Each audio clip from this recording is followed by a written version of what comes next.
He grabs her from the bicep area, grabs her from the hip area, picks her up, looks at her, puts her back down. There's something oddly satisfying about seeing arrogant officers let their ego take control until higher-ups step in and deliver a brutal dose of karma. Just like this cop who got hit with a harsh wake-up call. And there's a possibility the dead boy is his son. That's when everything just, I broke down is the word. Everything just, I felt like this weight on my shoulder and I started crying. So stay tuned, because what's coming next will leave you speechless. Good afternoon, sir. Good afternoon, Your Honor. You've been sworn in, is that correct? Yes, sir, I have, Your Honor. Please, sir. Have a seat right up here. Thank you. Get comfortable, pull up your chair, and we'll start the examination.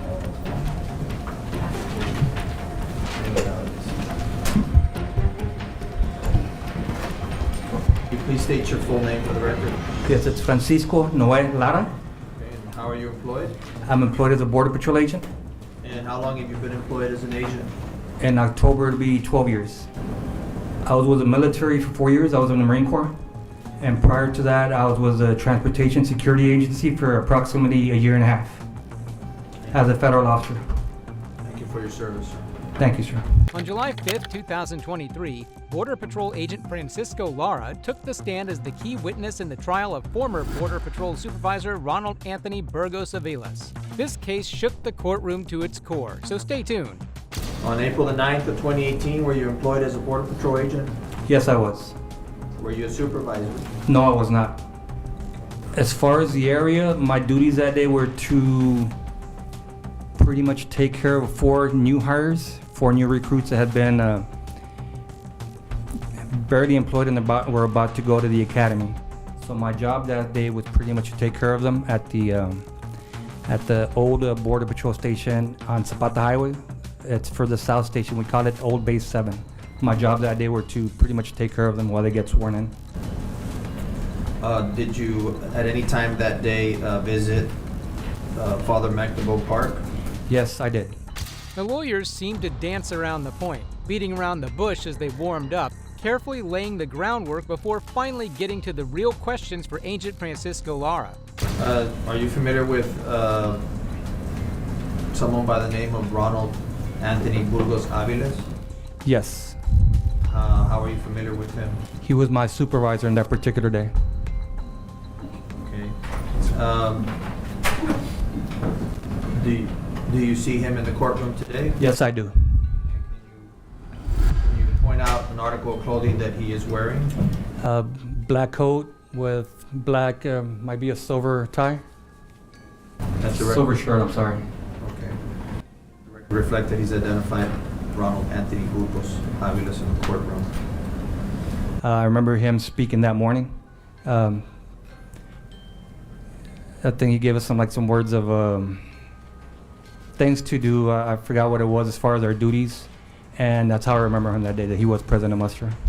Throughout the questioning, the expression on former Border Patrol Supervisor Ronald Anthony Burgos Aviles' face spoke volumes.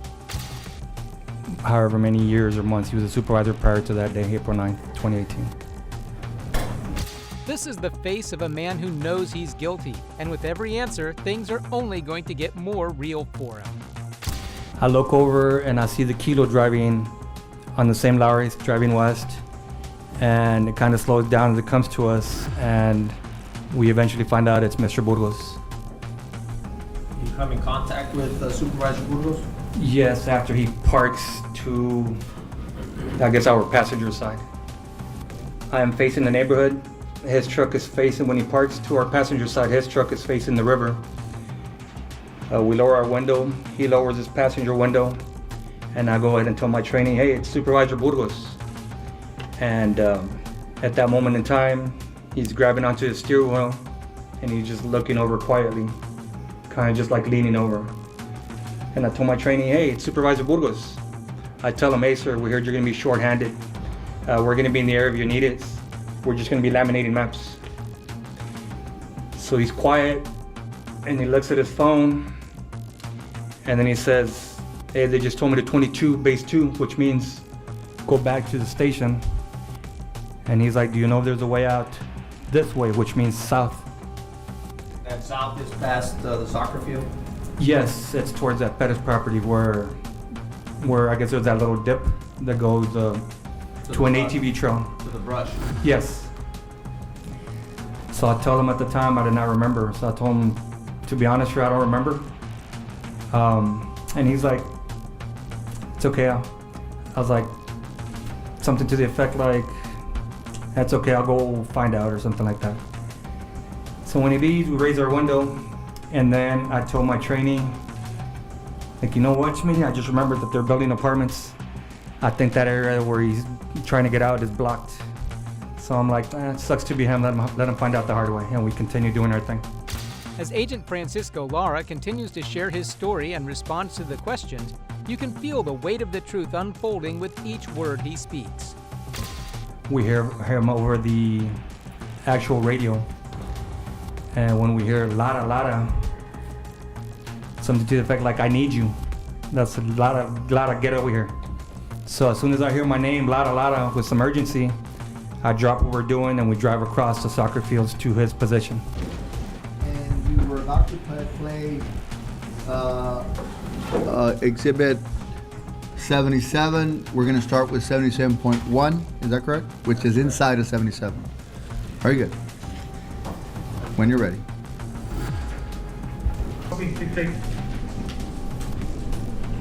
Pause it. Did you just hear that? Yes, sir. What does that mean? Lara 68. It's just star number. We don't have badge numbers, so that's how we're identified. It should be November 66, I think was his star number. At the time, I did not know what was going on. When he called me Lara, I get to his position. It doesn't take me more than a minute and a half. I get there, I see his truck with his overhead lights turned on. I start making my way to Mr. Burgos when I see him looking down the ATV trail, looking south. His body is standing outside of the truck with radio in hand, just looking down the ATV trail. So when I'm making my way to Mr. Burgos' truck, I see him looking south, so I look south and I see the silhouette of the victim. As soon as I see the victim, I approach and I start yelling, like, señora, despierta, estás despierta. Ma'am, wake up. Because at this time, all I see is blood. I told my trainee, I call him Schmitty. I like, Schmitty, is that what I think I'm looking at? And I see the silhouette and I immediately start running towards her. And that's when I tell him, like, I start yelling at her, estás despierta, are you awake? So at that time, initially, right away, I said, sir, do you have any gloves? Which he said, no, I do not. Who did you say that to? Initially, I asked Mr. Burgos, do you have any gloves? He's like, no, I do not. So I say, I don't have any gloves. And I asked my trainee, Schmitty, do you have any gloves? And thankfully, being the great agent that he was, he did have a pair of gloves. So he goes ahead and tells me, like, sir, I have gloves. So I take them both. I grab one and I give one to Mr. Burgos. I put the glove as best as I can, immediately check for a pulse. I don't feel a pulse. Before anything, I'm radioing everything in to, initially before I even touch her, I radio everything into our station, base 2, and I'm telling them what we're seeing. Hold on, Agent Lara, I think Yes. you take the stand. I think this is good for now. Take this. Sir, I think she's 10-7, which means that she's dead. And he's like, yeah, it looks that way. So I'm radioing everything into our station and I'm letting them know what I'm seeing.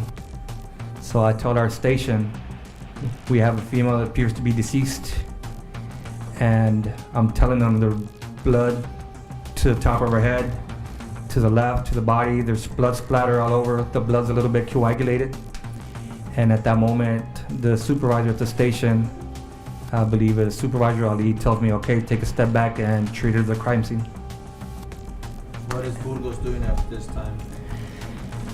At this time, he's standing there. Not really, the supervisor normally takes control of the situation and radios in everything to the station. Once again, he's quiet. I'm the one relaying everything that I'm seeing to the station. I'm processing everything in, I'm taking it in. And I'm telling them what I'm seeing. This agent steps up, taking on all the responsibilities and doing the job that the supervisor, Ronald Anthony Burgos Avilas, should have been handling. But that's not all. There's more to this story that will leave you stunned, so keep watching. After I sent my agent Schmitty to go to Allen Street in Bristol to open the gate for the paramedics, I believe he took my truck. So for a moment there, we're by ourselves. After that's when I see him move the body. Okay, and when you say demonstrate. Yes. Can you judge? Go ahead. Thank you, Your Honor. I'm standing next to the victim. I check her. Mr. Boulders is standing over here too, I guess on the other side of her. I tell him she's 10-7 with me, she's dead. Radio everything in. I told base 2, I think she's dead. They tell me take a step back, treat her as a crime scene. So before anything, I told my trainee, go to the gate and open it for the paramedics. He takes off. So before I take a step back, I'm surprised to see so much blood. So I grab my head and I'm like, where is all this blood coming from? So at that moment, Mr. Burgos is like, cuts in front of me. He's like, let's find out. He grabs her from the bicep area, grabs her from the hip area, picks her up, looks at her, puts her back down.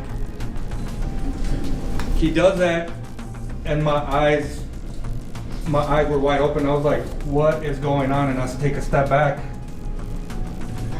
At the time he picks her up, I could see the shadow of her face, full of dirt. I could see her hair over her face, but I do not get a clear picture of her. But I am so freaking out and in shock because I don't know what I'm looking at. So he puts her back down, goes back over her. He's like, you know what? This stuff makes me nervous. I'm gonna go back down this way, and he points south again towards the Bettis property. And he walks away, and I see him with his phone in his hand. He's doing something. At the time, I'm thinking he's gonna call base 2, but from what I understand, he never did. He didn't even call the base for backup, handling the situation recklessly. Even worse, he manhandled the victim's body, behavior that's far from what you'd expect from a law enforcement officer. This isn't just unprofessional, it's deeply disturbing. He goes south, I lose him down the ATV trail for a few moments. Eventually he comes back, because I lose sight of him around a curve. A few moments later he comes back with a tennis shoe, and he's grabbing it by the shoelace. And he's coming back with the tennis shoe towards my position. I didn't think nothing of it at first, so I'm like, I asked him, hey sir, what do you have there? What do you got there? He's like, oh, I found this shoe in the brush. In my mind, I'm, okay, he found his shoe. Same thing, I didn't think nothing of it. So he's walking back. And what shocked me was that he put it at the base of her feet. And he just put it there. So again, he puts it there, and as soon as he does that, he starts dragging his feet. Kind of like when you're skiing, he's just dragging his feet to the point where he's picking up dirt. Once again, I'm like, I don't understand what I'm looking at, because I specifically told them there's blood over here to the right of their head, over here to the left. There's blood splatter exactly where he was picking up the dirt. So I'm just processing this quietly and just making mental notes, because at the time, he was my supervisor in charge of me. So in my mind, I'm nobody to be telling him what to do. He tells me what to do. I am a field training officer at this time, but as a supervisor, he's in charge of me. So I remain quiet. I'm gonna show you this graphic photo. We can turn on Can you identify what you just testified to, what you described?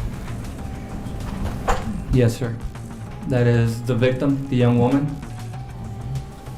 At the base of her feet is that shoe that Mr. Burgos placed after he came back from the trail. Okay. Have the shoe. You filed the chain of custody affidavit, permission to show Agent Lara the shoe. Is it tagged? Yes. Yes, that is a shoe that Mr. Burgos brought back to the scene. Is it the left shoe or the right shoe? What can you This tell? is the left.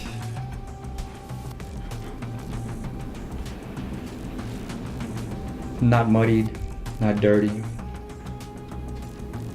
notice that there's been a cut. Yes. Did you make that cut on that? No, I did not. That would have been done by law enforcement. Or you don't know. I would not know. Treatment of the crime scene, you testify that is confusing to you, correct? Yes. What else, if anything, happens after that? After he does all that, I'm still standing there on that same grassy little island. That's when Agent Dennison, Agent Herndon, and Schmitty are coming back in with the paramedics. As soon as the paramedics arrive, they grab their equipment, they place those little pads on her body and start checking for signs of life. At any time that you're there with Supervisor Agent Burgos, does he indicate that he knows this person? Not once. I had no idea that he knew her. No indication of anything whatsoever. All I knew is that, hey, we're the good guys. Supervisor Burgos, at the time I'm doing everything. I'm checking for life. In my mind, I'm thinking he's got my back. As a law enforcement agent, he's watching my back. So I didn't think anything of it. So when I grab the glove, I just go over and I put it there just for safekeeping. In the back of his kilo? In the back of the bed of his kilo, yes sir. He's got my back. That's how it's supposed to be in a team. But unfortunately in this case, that trust was completely shattered and replaced by betrayal, and the expressions on his face says it all.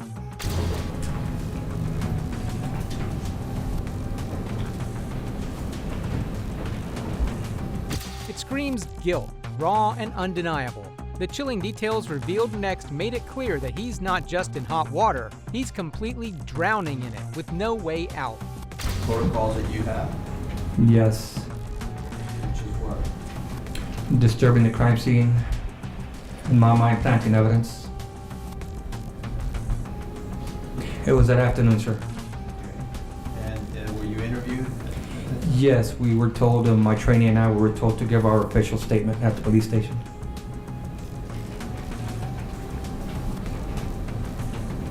From the baby? No, sir. Why not? Because at that time, I was on top of Mr. Dennison's truck doing my affidavit. So the only person that you saw dead was the female, correct? Yes, correct. There's not just one victim, but two. Not one body, but two, and one of them is a baby. This isn't a man, this isn't a human being. This is a monster who deserves nothing less than to be locked up and held accountable for his actions. Yes, sir. And that is the shoe that you saw Mr. Supervisor Burgos Aviles place at the foot of the victim, is that correct? Yes, sir. Okay, and Memory foam? yes, sir.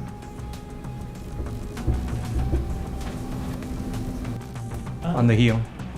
So, and when you say the bottom, do you mean the inside? of The shoe? inside, yes, of the foam, I'm sorry. Okay. And how big to the police the next day? Is that correct? The same afternoon, sir. Same day. The same day. Correct. And do you recall making that statement Yes. to the police? Yes. And The sight of the murdered woman was pretty traumatic. officer, you said you made an initial statement, which was just a summary, Yes. and then the next day you added. Was it the next day or later that day? Later that afternoon. Later So the initial summary was before you knew that Supervisor Burgos Aviles was a suspect. Is that correct? One of the supervisors on scene had told me that he was their prime suspect. At the time, I thought it was because of the bloody glove that I put in the back of his kilo. I did not have confirmation that he was actually the main suspect until around 6:30 that night, when another detective pretty much told me. The whole day I had my phone on me. My team leader tells me, hey, we already activated the Border Patrol unions, the lawyers for you. Before you make any statements, we already got lawyers. And I'm like, we already made our official statement. He was surprised. He's like, oh, you did? I'm like, yes. He's like, before he hangs up, he's like, just so you know, there's a rumor saying that the dead woman is Burgos' side chick. I'm like, all right, 10-4, let me call you back. I told Agent Herndon, hey bro, there's a rumor saying that the dead woman is Burgos', I use the word Sancha. At that moment, we're talking, another detective comes out, a big man. I know him as a boxer. He comes out, and I tell him, I still have my phone in my hand. I tell him, sir, we just heard a rumor that the dead woman is Burgos' side chick. The detective said, side chick, that's his baby mama. And there's a possibility the dead boy is his son. That's when everything just, I broke down is the word. Everything just, I felt like this weight on my shoulder and I started crying. Should take a break. I'm good, sir. Here I'm thinking we're supposed to be the good guys. He's supposed to be watching me back. Hold on. Give me 1 second. And I broke. I was heartbroken. 1 second, Agent. Just going to question and answer basis, Mr. I'm good, sir. Thank you, Your Honor.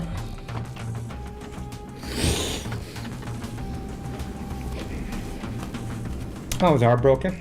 The defense makes a final push, trying to rattle the agent. But when the truth hit, even a man of his position couldn't keep it together.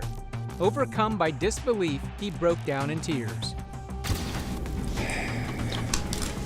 Give me a second, sir. We're going to take a short break. Yes, Your Honor.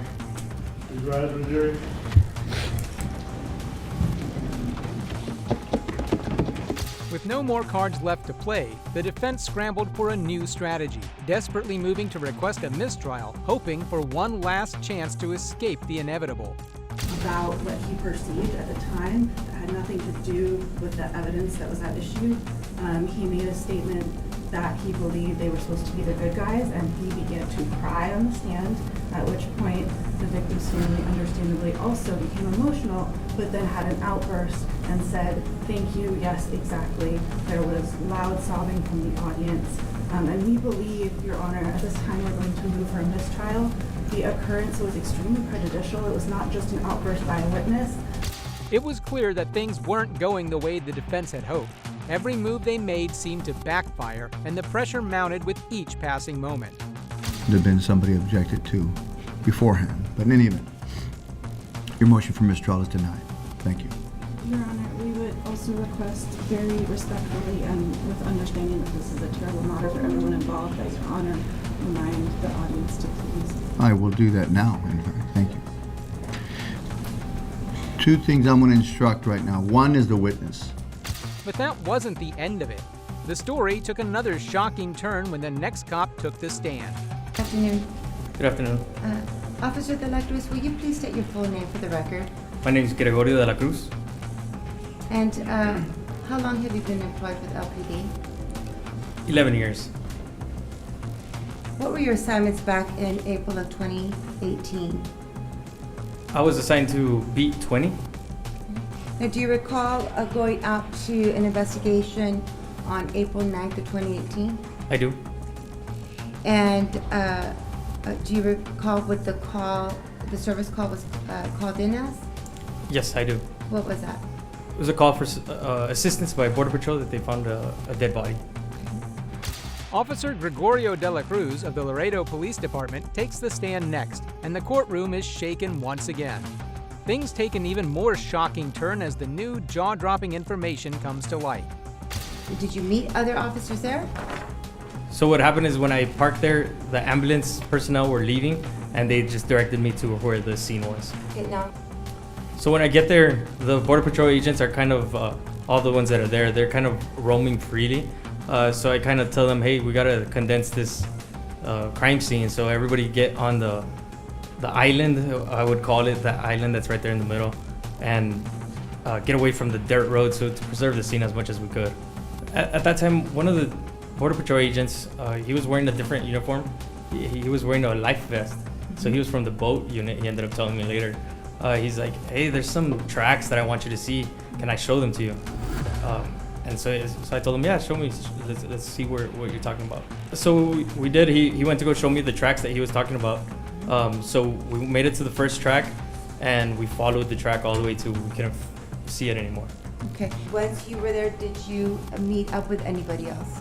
Did you have Yes. any contact with anyone else? Yes, when we were there, Lieutenant Ramirez, he showed up, and that's who I talked to him. I showed him the tracks, the trails where we last saw him. We saw him behind the goalpost. So I showed him those, and then he's like, let's make it to the park. He thinks that they said over the radio that they had already seen somebody or seen a car at the park. And was there anything, any radio communications that prompted you to take action at that scene? So what happened is that over the radio, the detectives that went to the registered owner's residence, they came over the radio and said that the person that was using that car at the time was supposed to meet a Border Patrol agent at the Father Magnovo Park. Okay. The transmission that came in was the boyfriend's name was Anthony Burgos. Things weren't looking too good for Anthony at that moment, and it was only going downhill from there. When Anthony Burgos, when the radio transmission came up for Anthony Burgos, there was only one Border Patrol agent that was at that location with us. I had just seen him. I had never seen this person before. I see him. He's right near the car, and so I wave him over. I say, hey, come here. As he's walking up to us, the name says Burgos. So we look at the name. I'm looking at the name as he's coming over, and I'm just like, hey, I think this is the person they just called over the radio. But they said Anthony, and I look at the first name, and it's an R, Burgos. So as I'm looking at him, he has supervisor rank. So I'm looking at him. Hey, is there another Burgos that's here? And he says there was one, but I think he transferred. And that's where we're at there at that point. Okay. So we all knew that his name was Burgos, but he had the R in front. So Detective Reyes tells him, hey, what's your name, man? And he says, Ronald Burgos. And we're looking for Anthony Burgos. And radio transmissions are coming through, and so it's kind of getting a little hectic. Burgos approaches closer to Reyes. I'm walking next to him. I'm the only uniformed officer. So I'm right next to him, and he says, hey, man, what's your name? And then Burgos says, Ronald Burgos Aviles. He only uses his last names. So then Rick's like, what's your fucking name, dude? Why are you not telling me your name? What's your fucking name? And he says, my name's Ronald Burgos Aviles. And he says, you're not telling me your name. Do you have an ID or something? And he's like, no, I don't have an ID. Burgos, he reaches down towards his belt. He's actually wearing a gun, which is why we're in high alert. So he reaches down towards his gun, and I just grab his arm, and I tell him, hey, dude, just calm down. So as I push his arm, he's like, hey, I don't want any problems. And he looks at me. I'm the only one with the gun that he can see. So he says, hey, I don't want problems. He puts his hands up just like this. And then he puts his hands like this, like he's motioning, I'm going to take off my gun for you. Like he's giving us the presence that he's going to take off his gun. He doesn't want to be a threat. So he reaches down, he unbuckles his belt, his duty belt. And at this point, I'm already grabbing it from the back just in case something happens. So as I'm grabbing it, he drops his belt and it just falls to my hand, and I just grab it and I pull it off of him. So once I took the belt off, I put it behind his unit, and then I patted him down as the unit approached us. So I patted him down. I located a phone on him and a driver's license in his shirt pocket. Okay, so, and what did you do with those two items? I turned over the driver's license to Detective Reyes, and the cell phone, I put it with his property that I had already taken, which was his Sam Brown. I put it in the back of his truck. The station? I did. And at some point, was Mr. Burgos transported to Laredo Police Department? Yes. So after that, we put him in the unit, uncuffed. I told him, hey, look, we're going to put you in the unit. We're going to take you to the station, and we'll talk there. As I put him in the unit, he asked me about his kids. He wanted to pick up his kids, or who could pick up his kids. So he was trying to figure out where he was going. And then we sat down in the car ready to leave, and he told us, hey, can I at least take off my shirt? I want to take off my shirt. It's an embarrassment, man. That's what he said. So I said, okay, yeah, I'll let you take off your shirt. So I got off the unit again. I opened the door for him. He stepped out. He took off his shirt, and he gave it to me.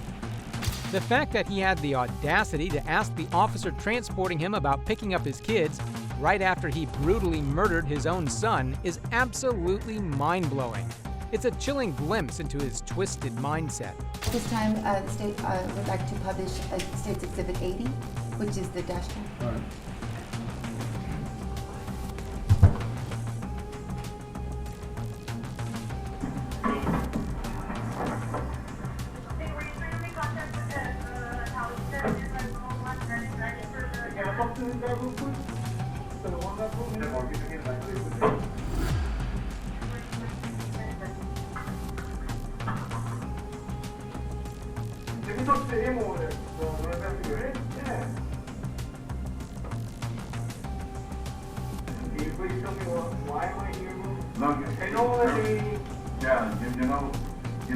You know why, because I asked you these questions, and then, look, there's those who come over here to meet her ex, the VP, your VP, last name Burgos, first name Anthony. I asked you your name, what did you say? Ronald, you didn't mention Anthony. Okay, I know, but come on, you're VP. You have common sense, you know. So I have to do it, we have to do it, take you in. What kind of stuff would be, we need to go and talk to you? No, I understand that, but I want. Because we're gonna go talk to you right now, that's it. You want to take me where? To the police department. Yeah, so you can go down to the station and talk to you there, Where is? okay? Where is?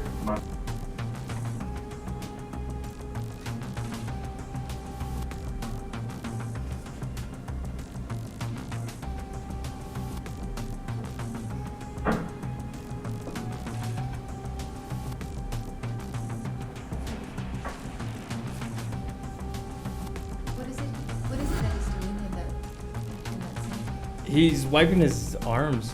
Looks like he's cleaning something off, or What was it that he did right before he wiped his arms? he licked his finger.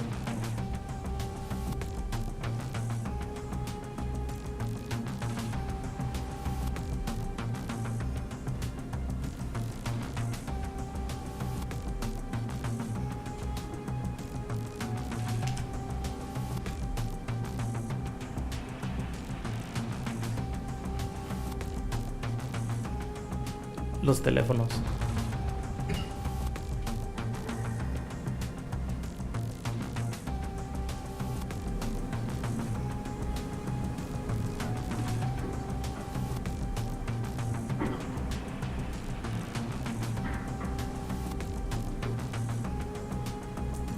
Hey brother, who what's your other last name?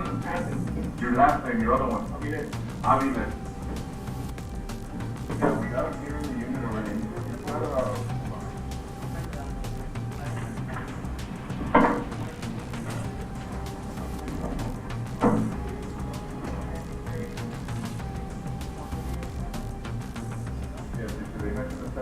Is that you by the door? I'm the one penning him down. That's Officer Lizette Castillo.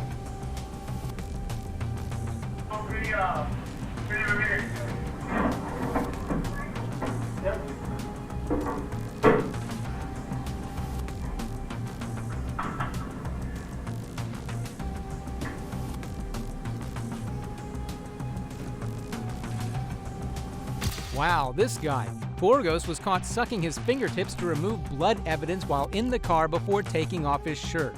This isn't just disturbing, it's downright sick. Okay, look. No, I'm straight, man. Just up in my shoes, man.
Chewing the blood out of his fingernails and wiping evidence off his hands into his hair, completely oblivious to the fact that police cars have video cameras. This monster isn't just evil, he's unbelievably stupid. The storm is gathering right in front of him, and yet he carries on like no one's watching. What on earth was he thinking? It's impossible to comprehend the mind of someone like him.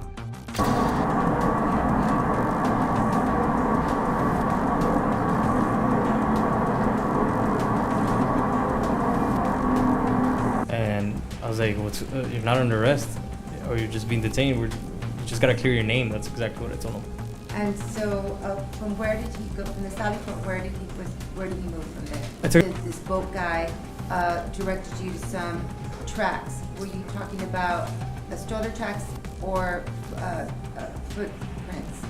So there was a stroller. So there was a stroller markings. They're all the way down the track, and then there was foot markings also. Stroller tracks. The baby's stroller tracks. It's a haunting detail that underscores just how monstrous he truly is. Incidents like this make it painfully clear that many in law enforcement don't undergo thorough enough mental health evaluations. Monsters like him should never have the power or authority to harm others. Good afternoon, sir. How you doing? How are we doing? Officer De La Cruz, when you arrived at the crime scene, you were concerned about preserving the integrity of the crime scene, correct? Correct. And that was because there were approximately 30 police officers? There was a lot of people. Yes, correct. Yeah. The defense tried to twist the officer's words, but it wasn't working.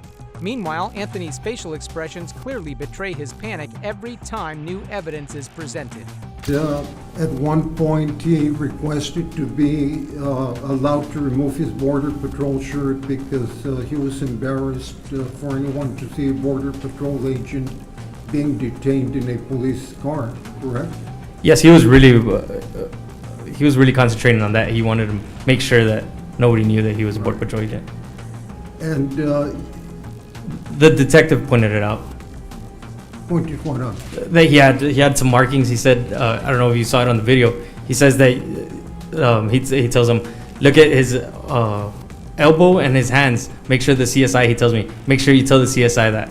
He's informing me to make sure that I let somebody else know that they could take pictures of that. No, he had some scratch or some kind of marking. My question, sir, was whether there was any blood on him that you saw. That was my question. That's what the detective pointed out. That's what I'm saying. He pointed out blood? He said that he had markings. Again, sir, my question is, did you see any blood on him?